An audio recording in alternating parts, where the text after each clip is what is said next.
Welcome to the Heal Your Hunger Show, where we get to the heart of why you overeat and how to stop. If you struggle with food and weight like I did, welcome home. Welcome to the Heal Your Hunger Show. So happy to have you here. It is a great day to be alive. And I have a great show for you today as part of my Don't Eat the House series, which is how to create calm and peace while you're at home. Really appropriate for right now. Now, if you have not been a part of the Heal Your Hunger Show before, I want to let you know you're in for a treat, because this is where you come to just put aside all you know about diets, all you know about weight loss, conventional quote wisdom, and really start to dig into the deeper causes of emotional eating. Because typically, the people who make it to my show know all about what to eat. They know what to eat. They know how much to eat. They know what foods are good for them and what foods aren't. But following through on what they know, that's the hard part. And that's what we dig into here. How to deal with those things that drive us to the kitchen time and time again, even though we know better. So again, if this is your first time here, welcome. And if it's not your first time here, welcome back. Thank you for joining me. So if you haven't joined the Secret Sauce group, please make sure to go to Facebook and join us in the group called Secret Sauce to End Emotional Eating. And this is where I record my shows live. I also have special guests in there, classes, live classes where you can participate, win prizes. All my announcements start there. So definitely join us there. And also just the camaraderie of being with other emotional eaters and people who know what it's like to be, really out of control of the food and feel like you're the only one. Because guess what? You are not. There's women all across the globe who are struggling with food and weight. And when we gather together and we present real solutions, not just quick fixes like diets and exercise plans, when we dig deeper into a more comprehensive solution, that's what we share together, and that's how we heal together. So thanks for joining me there. Now, on with the show. It's about how to create calm and peace and serenity inside your home. And I want to say there's a cheat sheet that goes along with this show. This is part of my series of the Don't Eat the House series, and I recorded it live in the Secret Sauce group. So I have participation from people in the comments. You'll hear me referring to them.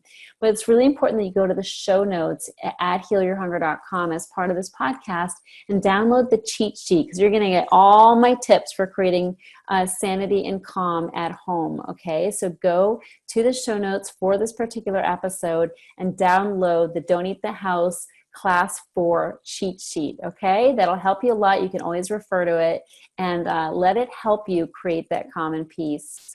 Now, on with the show. Thanks again for listening. Take care. So this is an important day for our series because we're going to be covering something really important, which is how to create calm and sanity inside your home. Okay, so please, again, say hello if you're here in the group, just joining us. I'd love to get your participation. This is going to be a participatory series, okay, or event, if you will. Okay, this is where we're going to do this together. There's I don't know it all. I've got many sources of inspiration, and that one of those is from you. Okay, so really helps me when you say hey and when you let me know kind of what things you find are helping you to create calm and sanity inside your home. Now, if you're, hey Maria, great to see you. Love you, girl. Thanks for saying hey. And anybody else, please say hello. So, what's really important about this is that, we're in crazy times right now. And for those of you who are maybe watching later or listening through another means later, actually, if you're listening from the podcast, just to let you know, we record this live. This whole series is recorded live in the Secret Sauce group. So if you aren't a part of the Secret Sauce group, please join us. This is where things happen live. This is where people get to comment. They're interacting with me. Andy, hey. Matthew, hey. Thank you so much. Christine, great to see you. So so it's so fun. Just jump over to Facebook and join the Secret Sauce to End Emotional Eating. And we'd love to have you there. That's where we talk about solutions to overeating and emotional eating and stubborn weight that sticks around way longer than we want it to. What we talk about here is not weight loss specifically, or especially diet specifically. The way I figure it, if you've been struggling with food and weight for any length of time, you're not stupid, okay? You know exactly what to eat and what not to eat. So I don't need to tell you that stuff. It's not my zone of genius anyway, but I think everybody who's been struggling with food and weight for any length of time could practically write the book on nutrition, right? Am I right? Please say yes if you relate to that. It's like, we're not stupid. So we know what foods are healthy and what foods are not healthy. We've been reading the books, we've been reading the blogs, we've been taking the courses. So, diet nutrition advice is, it's not lost on us. It's just that there's a gap, and the gap is, how do you follow through on the good advice? So that's what Heal Your Hunger is about. We're about healing that deeper hunger so you can actually do what you know is right for you, and good for your body and makes you feel good. So that's the gap that we talk about here. And that's really, to me, it's the kicker. To me, it's really what makes the difference between, knowing what to do and being able to follow through and feeling really good about your choices. So on with the show. Today is episode 4 of the Don't Eat the House series. And we have one more episode to go after today. But I just really want to dig into how to create calm and sanity inside your home, because guess what? Things are getting a little crazy, during quarantine. Have you noticed? When you're home with your spouse, with your kids, or even with yourself. I had a friend tell me, yeah, I'm having troubles at home and I'm the only one who lives there. So, if you're having troubles at home, you know what I'm talking about. So, whether there's actual people there or whether, you're just kind of going stir crazy, I really want to dig into how to create calm, how to come back to your center, because that's going to be really so important in terms of not overeating, not eating the house. So thank you for your participation. I love the comments here. Thank you so much, Gail and Maria. I'm glad you guys are here and joining me. That makes me feel great and supported. And I know we're going to have a good conversation. So thank you for your participation in the chat. So what I want to do is just talk a little bit about my own cray at home. So my own stay-at-home cray, okay? Because guess what?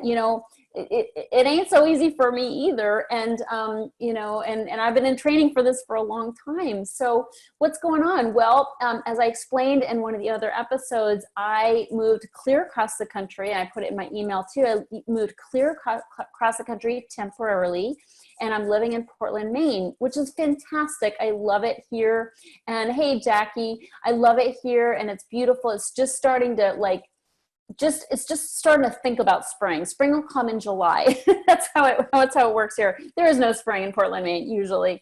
But, there's a little bit of a warmer temperature. There's a few crocuses coming up, a few little, I remember this from growing up. I grew up in Massachusetts. So I remember those little, peekaboos of purple and yellow after those crocuses start to sprout. And there's buds on the trees. So even though everything's bare still, there's hints of it. And I love that. So that's really sweet. I did not know I was going to be here in Portland, Maine. This is part of being sidetracked to glory. I talk to my clients about this, about letting, sort of not being so rigid, not being so clear and definite about all your plans, because God might have a better plan for you. And that's what's happened for me, is I remain kind of open. My boyfriend was from Maine, and he's moving to Los Angeles. So his son lives here in Portland, and my sisters and my nieces and nephew live here as well. So it's a beautiful place that I come often.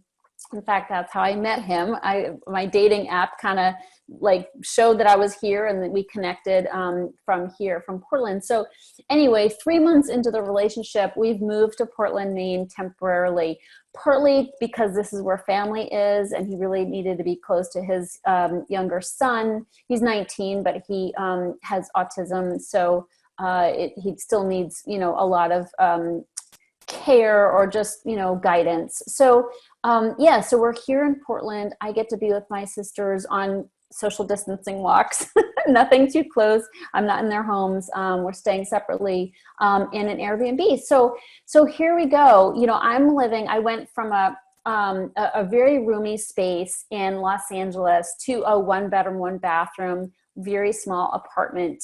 And so, with somebody I've known for 3 months. So, call me crazy, but this is an adventure for me, and I have an adventuresome spirit. So here we go. Well, what is this doing for me? Well, this is bringing up, this very issue of how to create common sanity inside your home. We both are here in quarantine. We're collaboratively, living and shopping, going on, our little shopping excursions every few days, and supporting each other, emotionally. And it's working out. I have to say, all things considered, it's great. And I'm so grateful. And we're actually having a fun time. Nevertheless, when you're in a 1 bedroom, 1 bath, and you had more bathrooms before that, which I did. I had a roomy space in a condo in Los Angeles. So I had 2.5 bathrooms. So that in and of itself, I never knew was the luxury it is until I went to 1 bathroom with somebody who basically, when he's on the pot, he's on his phone and he's texting and he's writing letters and he's doing connections on LinkedIn, and he does his business from his phone, and wherever he is, he sort of gets lost in his phone. So this presents problems when you're in a 1 bathroom place. It's like, dude, I need the bathroom. And he's good about, kind of coming to and moving on. But that in of itself is like a new thing for me. New boyfriend, new habits. We have different levels of cleanliness. I never consider myself a clean freak, but it's all relative. So relative to him, I'm cleaner than he is. So I might even be considered a clean freak. And there's certain things I've asked him to do and ways to clean up that, are new for him. So he's got his own challenges living with me. Different ways of eating. This guy was a professional cyclist. So he cycles like 30 to 40 to 50 miles a day to this day as part of his own mental health, which I'm certainly grateful for. And I admire the hell out of him for, the fact that he does that for his own mental health, and he's super diligent about it. But because of that, he can pretty much eat whatever he wants. Okay. And it's not that healthy, the choices that he makes. If you have a guy or a spouse or a girl at your home who does not choose healthy foods, typically, post it in the chat. I want to know I'm not alone. Hey, Virginia, good to see you. Just post it in the chat if you have this little bit of tension around, different eating habits in your home. Maybe it's your kids who want to eat chips and snacky foods all day long. This is what I'm dealing with is, his mainstay is peanut butter and jelly. And not even the healthiest version of peanut butter, the healthiest version of jelly. There is corn syrup in that peanut butter and jelly, and it drives me nuts. I'm like, dude, do not eat that crap. But I don't, I'll get into later, like how I'm able to kind of keep my cool around that. But if you relate to have somebody, who is not that healthy or not as healthy as you want or are striving to be, please post in the chat. I appreciate that. So anyways, these are some of the different, challenges that I have. I was on a coaching call. We have a group coaching call on Sunday nights with my clients, and my boyfriend burped, and he burped very loudly after his peanut butter and jelly sandwich. And it was like so funny, embarrassing and funny. And of course he was terribly embarrassed because I'm like, yo, and I called it right out. And of course everybody kind of laughed about it. And, but it was just, these are new things that are happening where I'm in a small space and working and living and with a new person. So anyway, he was really embarrassed and apologized afterwards. He felt mortified about it. He didn't know that I was not on mute. So anyway, these are different things that we can maybe relate to together. And if, please put in the chat if you do. But the real bottom line, whether you have these types of circumstances or not, the bottom line is these are not easy times for us. And this is a time when we really need to learn how to create some kind of sacred space and calm inside our home. Okay. And so I know you're facing this as well. I mean, this is a unique time in the world where we're all facing similar challenges, like work challenges, financial challenges, being on top of each other, challenges at home, food calling to us from the kitchen because we're at home staring at it all day long, so many different things that we are commonly experiencing. And that's why I created this Don't Eat the House series. So I'm going to just run through some different things, but I really want your input. When I bring up each topic, please put in the chat and I will check the chat. I'd love to hear from you some solutions you have. And then after this call, I'm going to be creating a handout that you can come back to and access with all these tips. So instead of giving you a handout this time ahead of time, I'm going to create one post call, and that means I get to include your guys' suggestions. Okay, so thank you so much. And if you haven't said hello yet in the chat, please do. It's so fun to see you here and to know that you're here. I'd love to acknowledge you. So let's talk first, really, really important, about favorite ways to create a sacred space, maybe a woman cave, if you're a woman, instead of a man cave, where you can restore. And men, if you don't have a sacred space, this applies to you too. So what is your favorite space in your home? As I told you, I'm not in a big home right now. I mean, I'm maybe, I don't know how many square feet. I'm maybe, 850 square feet here.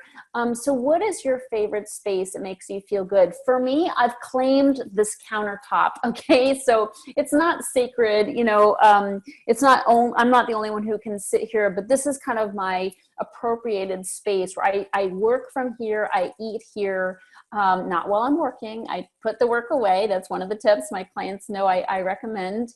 And my boyfriend has his space on the couch, and he's got his stuff on the table there, and that's where he sits and works. Sits on his phone and does all his stuff when he's not on the pot. So, this feels good to me. There's not a whole lot of other places I can go. I do move to the bed sometimes if I need to be in a separate room, but I like, this feels good to me. And I'm somebody who needs my space. I need my place. Are you that way? Do you relate to needing your place? If so, it's really important that you create that. Okay. And it's as simple as just a place that's kind of yours. And you don't have to growl or get mean if somebody appropriates it, but you can go one step further also and make a little woman cave if you want to, my concierge, Tina, my Heal Your Hunger concierge, Tina, has her space. Usually her husband's out working. So she said she created this little beautiful sacred space in his, like in this extra room, I think was his office. But it was, a sitting area and it's sort of a little bit closed off. Maybe I think she said with some kind of veil or some kind of piece of fabric. This is something you can do. He's since come home and he's home all day long. So that's changed the energy a little bit, but is there a place that you can create with pillows? Can you make a little altar? Some people like to have a little altar where they have stones, maybe a photo of, a religious person or photo that means something to you, something spiritual. Is this something that you can put together? So simple. You can use a cardboard box upside down, really little table with a piece of fabric over it, or a scarf. Can you create a little, a place for meditation and for spiritual practice? Maybe have a few little spiritual readers and just go to that place. When I was 5, I had a teacher, and she created this in, it's hard to explain, but it was a big old brick building in Massachusetts. And this was in, I don't know what the space was, but it was sort of inside, it was sort of tucked in. It used to be maybe, I don't know if there was an elevator there, like a dumbwaiter or something there. Like, I don't know if this was an old home or what, but it was this sort of square space tucked inside, like it's structurally in the wall. And she created pillows, and it was just so cozy. And when you were upset or frustrated, which I did get, you could go there to kind of cry it out, pout it out, whatever. And I just thought, that I have very few memories from kindergarten, but that one stands out to me. I had a safe space I could go if I did get aggravated or frustrated. And being a budding emotional eater, I did. So that was really sweet. So can you create something like that at home? Stones, crystals, photos, also music. Is there music in your space? And if you have a space, please put it in the chat and let us know. Okay, what do you have? Jackie said she has a sunlit corner she likes to sit in. She's a huge fan of candles and incense. Sorry, little slip there. Incense. When she wants to recenter, she finds that just taking the time to light a candle and look at the candle or the smoke of the incense helps. So I love that. That's beautiful. Maria said, on a walk by myself in my home office with a sign on the door that says, do not disturb. Yes, I love it. Unless it's an emergency, she said. Or on the pot at LOL. Things that have been helping to keep me sane. Consistent wake up, meal, and sleep times, taking a shower, getting dressed, and putting on makeup and jewelry before noon. I love it. And Gail said, my unfortunately very messy den. That's okay, Gail. It's okay. A lot of leeway to everybody right now on the mess factor for sure. Andy said, my great room, very open and lots of natural light. I hide in my bedroom for privacy during our calls. That's a client, Andy, a rock star client. I love that. And so is Maria and Gail. But so what can you do to create this space for yourself? So perhaps I will say what I love to do is buy flowers for myself. If I go to Trader Joe's or Whole Foods, I'll buy some flowers or a plant for home. And I've done that a few times in the past couple weeks because it just, when we're stuck at home, flowers are energy, flowers are beauty, flowers are life, and so having some fresh flowers or a plant that, maybe a hyacinth or something is really beautiful and regenerating and just creates a beautiful energy in the home. A pillow or a stuffed animal, something that's cozy and you can cuddle up with, I think that's something you can create even if you don't have a space for, that to get away to. Lying on your bed with something sacred, like a stuffed animal, you don't think of that as sacred, but something cozy and cushy. And you can buy these things on Amazon, or somewhere else, of course, online. Ornaments, maybe a hanging crystal or glass, maybe some kind of glass ornament that you can hang from the window, something that can feel sacred and special for you. These are ways that we can create sacred space that can kind of regenerate our energy and make us just kind of be reminded of what's important. Linda, hey Patty, Jill, great to see you guys. Wonderful. Andy said she loves flowers, keeps her humble with the beauty. That's just beautiful. Yeah, beautiful. Linda says she's quarantining in another city with her father. That's right, I got your email. Thank you, Linda. So her father says, why would you want to meditate? Yeah, well, it's okay. He doesn't have to understand, it's so beautiful that you're doing it anyway. So important. Gail said the cats are really enthusiastic about the flower and plant idea. And now, thank goodness, we're getting into spring. So definitely going outside, as Maria mentioned, getting outside and, just taking in the beauty is so important and can really be regenerating as well. So the next point I want to talk about are tricks for creating peaceful family time without the screens. Okay, many of you have kids at home, and I am not a mom, so I'm going to be looking for suggestions here, but I am going to toss some things out that I have heard other people talking about. that are really helpful. And these are things I can do as well, because these are things you can do. A lot of these things you can do online. So just go ahead and post in the chat of what things you're doing with your families that isn't just having everybody on the screens. You know, I have 11-year-old nieces, and you know, the screen time issue is always an issue for my sister, and you know, getting them off their screens, because they're just they do it all day long if they could. So ways to get them away from their screens and to spend family time together. You know, old-fashioned board games. You know, she told me that they played Clue the other day, and she was so excited because she finally figured out the clues for her first time in her life, in her 50s. You know, but old-fashioned board games, you know, Sorry, Clue, you know, all different kinds of things. What's your favorite? Checkers and chess? You know, let's just go back to basics here. I mean, why not, you know? Cards. I mean, I used to love playing cards with my family. My mom and my sisters and I would play hearts, you know, poker. I mean, there's a lot of different things you can play, but there's things you can buy as well. So Pictionary, you know, you can play Pictionary together, but you can play Pictionary on Zoom. You know, Zoom has a whiteboard. I don't know if this is new or not, but it has a whiteboard that you can actually choose, where it shows a whiteboard, and you can use your mouse to actually draw on there. So you can literally play Pictionary on Zoom if you live alone and you want to get some other friends in on it. How cool is that? In terms of other things you can do with your family, cooking. You know, it doesn't have to be unhealthy food. You don't have to bake. I mean, you could make fresh made applesauce, or some kind of healthy snacks, or dried fruits and veggies with the oven on real low. 110 degrees, I think, is a good drying temperature without cooking.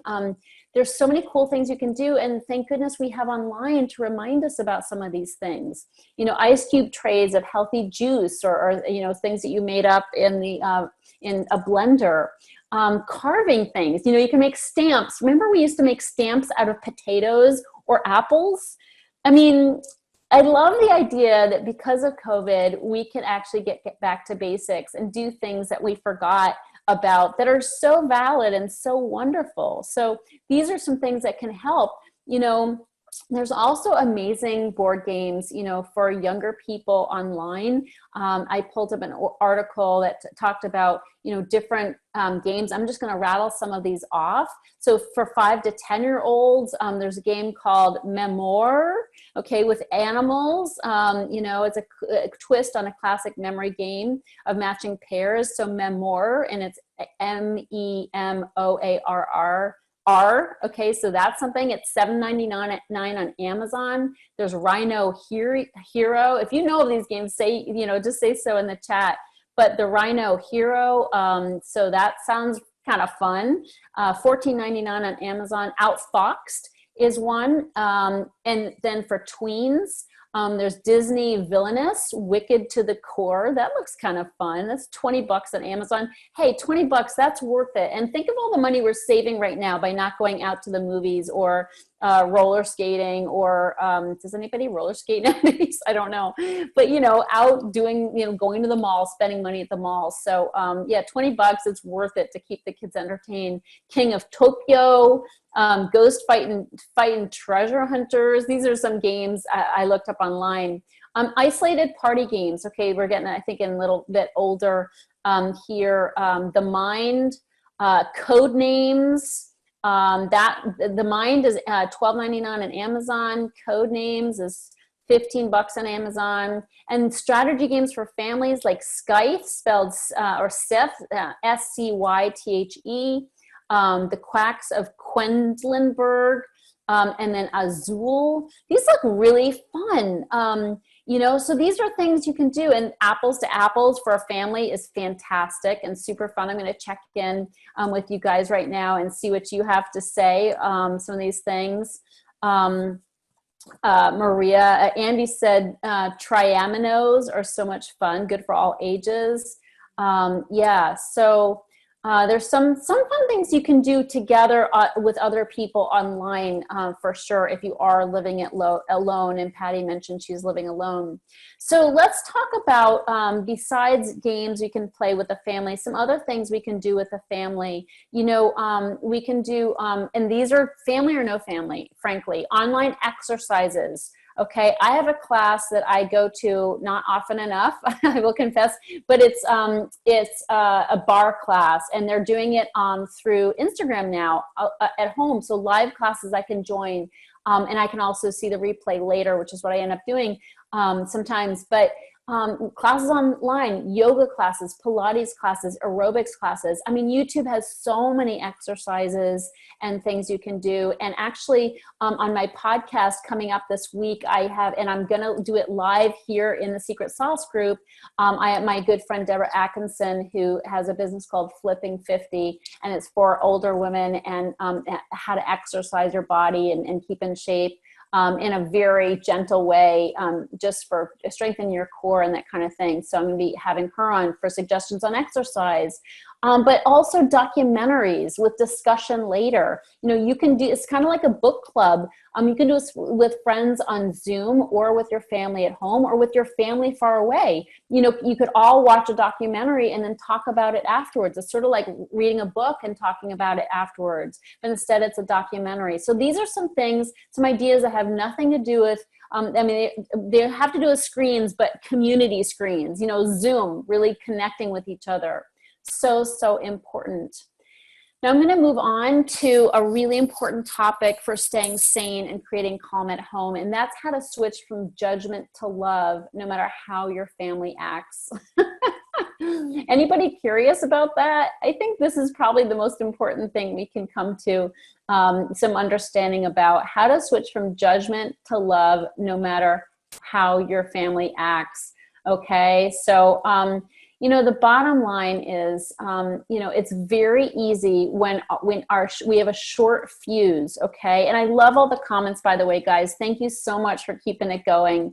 But when we have a short fuse, which, you know, I have had a short fuse. If you're on my email list, you know, I hung up on a couple people last week. So, you know, that's when I realized, oh, you know, not so spiritual after all, or, you know, the stress is getting to me, and I didn't realize it was to the extent that it was. So, you know, we get these clues, we get these reminders that we need to up our self-care or up our prayer time or whatever. But you know, the fact is, it's easy when our fuse is kind of short. You know, it's easy to get aggravated, and it's easy to judge or pick at other people. Okay. And I'm just as guilty of this as the next person. And here I am in this newish relationship, and I want to do it right. You know, I really want to do it right. I want to do him right, you know, and have peace and fun. You know, that's really what I want. And he does as well. So how do you do that when you start to get aggravated, when you start to feel kind of picky and petty?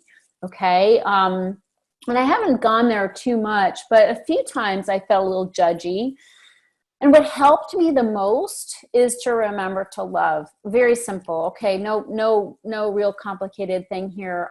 But really, I'm going from judgy and ranting in my mind to, wait a minute, like, time out.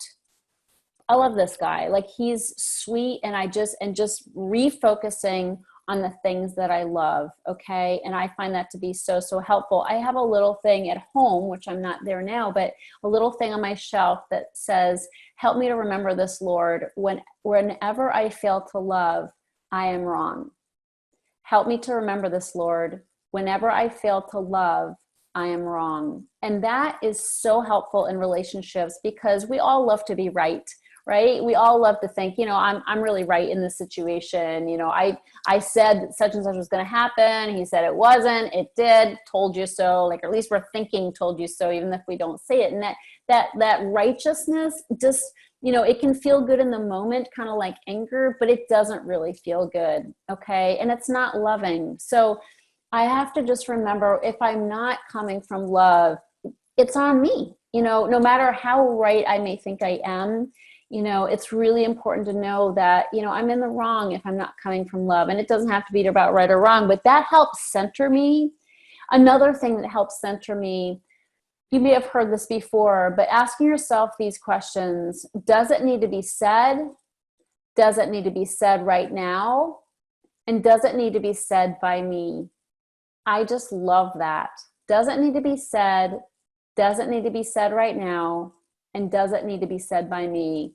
And usually it's no, no, and no. Or not now, maybe later, when we're in a better emotional state, or when we're having a time where we are talking about things that need to be addressed or whatever. It's just really important to realize that, other people don't really need to know how we think it should be. People don't really need to be corrected or picked at or whatever, even though we think we're right and we think we can improve upon their lives. So just an important relationship thing to remember. Another phrase that I find really helpful is, how important is it? How important is it really? And if you ask yourself that question before, launching into maybe a rant, or maybe, showing somebody how they can be better or do better, how important is it? And I just love that. Another thing that has helped me is this helped me in my my past marriage, because we were so different in so many ways. And, ultimately I realized that we were so different in so many ways that I needed to move on. But it did help me when I would always feel like he was wrong. Like, I always felt like these certain things, like he should change these certain things because they're off.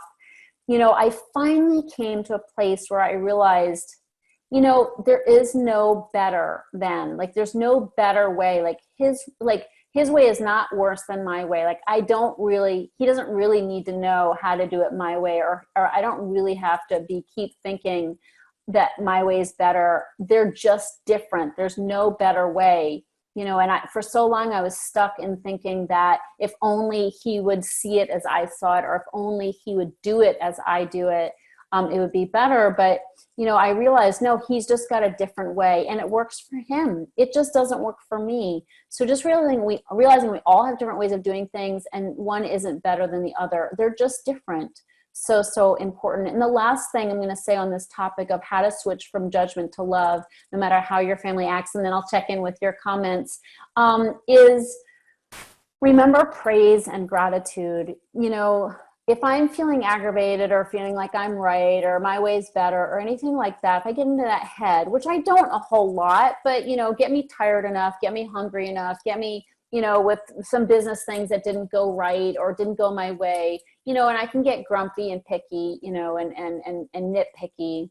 And so what I find so helpful, and this helps me come back to love, we talked about it at the beginning, but what helps me is to praise the other person and to vocalize things I appreciate about the other person. Like, what I appreciate about you is, or what I love about you is, or what's amazing about you. I mean, everybody needs love, guys. Everybody needs love, not just us. And so, when I'm feeling that nitpicky place of like pointing out, or thinking on or dwelling on things that are wrong with the other person, just realizing this person could use some praise. And it feels so good to just vocally say, God, what I love about you, or what's amazing about you is, and then saying what that is, because there are things, right? There are things to be appreciated.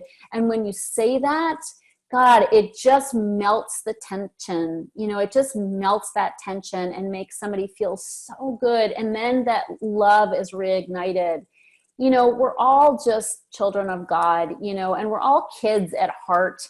Everybody wants to be praised. Everyone wants to be recognized for something, and chances are, we didn't get it as children, to the extent that we probably could have. I mean, who has? Not too many people. So just praise the person and tell them what's amazing about them. And then that change of focus will, build on itself, and you'll see more beautiful things about that person. So anything else that you have in here?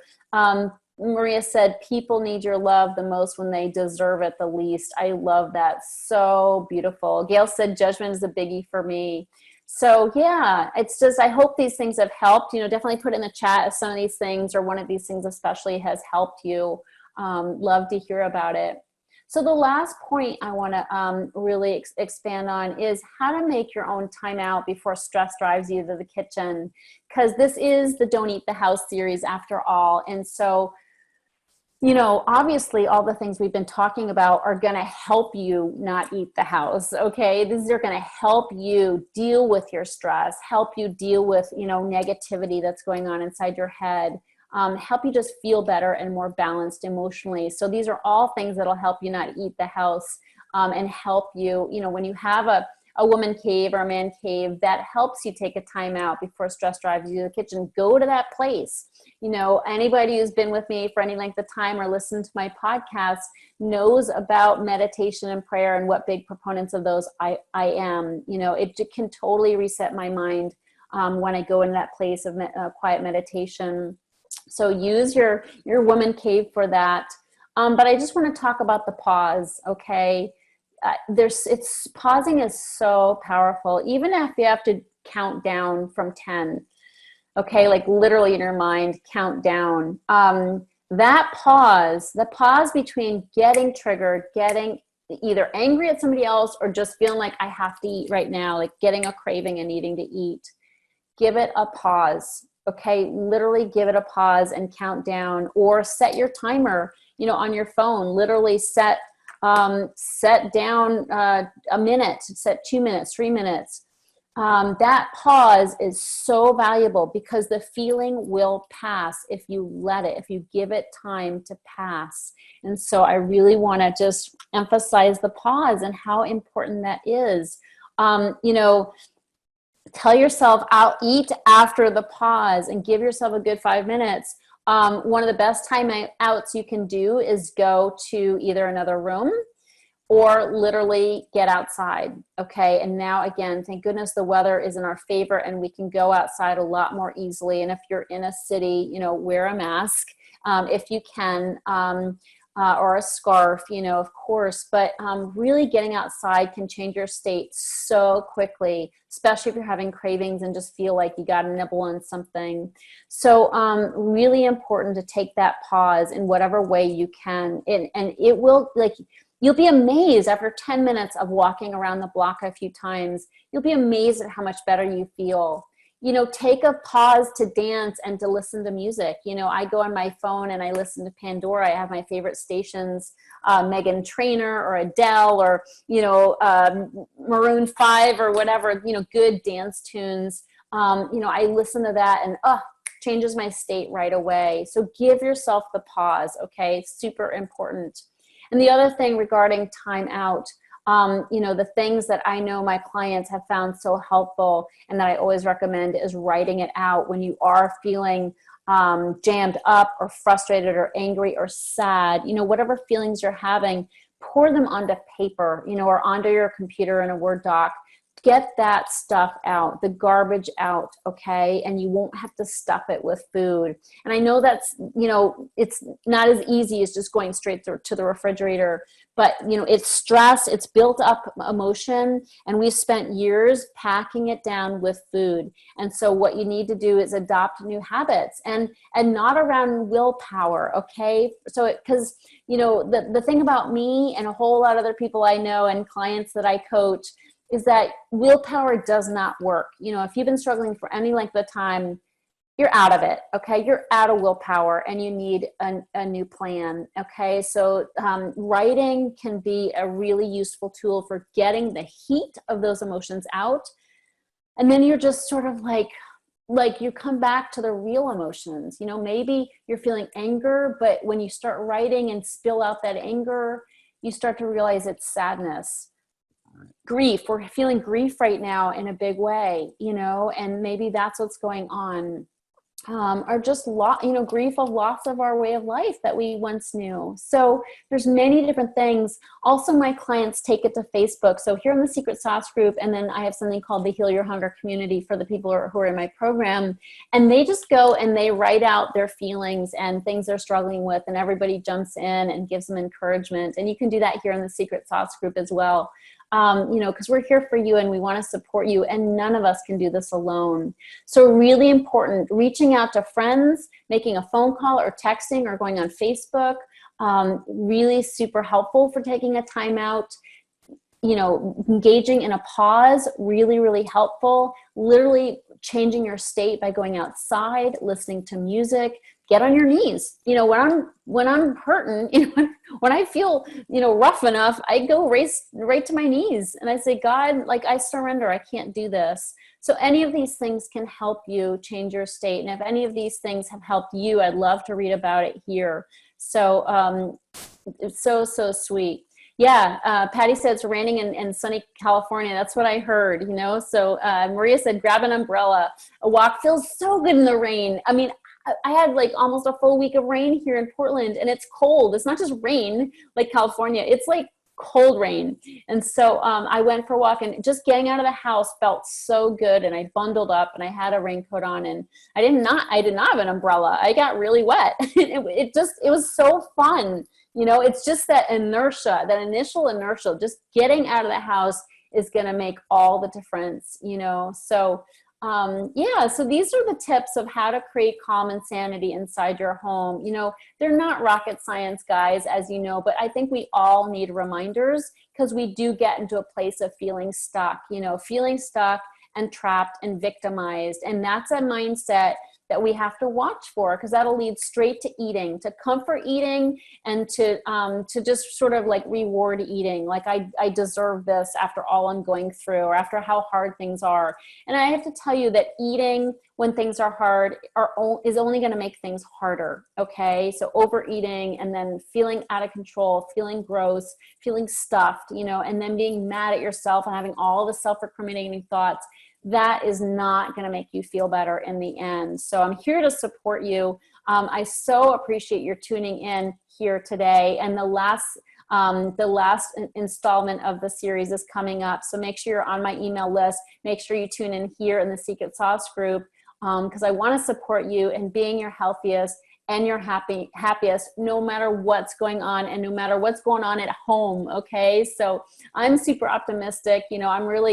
I'm learning a lot in my quarantine at home. There are many, many silver linings. And, I did do a podcast on silver linings, so check that out. But thank you so much for participating. I love you guys. I really, really appreciate you, and wishing you a happy and healthy rest of the day. And until we meet again in the next class, have a good one, and be really sweet to yourself. So thanks so much. Love you, love you, love you. Be well. If you enjoyed this podcast and want to get free support, insider health info, exclusive invites to events, and more, visit healyourhunger.com.